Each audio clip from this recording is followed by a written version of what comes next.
Do you want to be a Rolex notary or a Casio notary?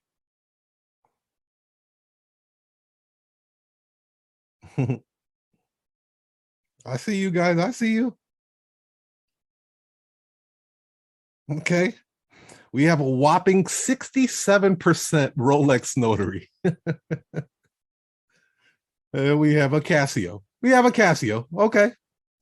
I'm with you. I'm with you.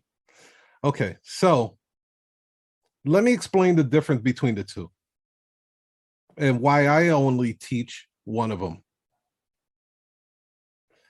So with the Rolex notary, they're very value driven company. When you purchase a Rolex, you're purchasing it as an investment. As of 2022,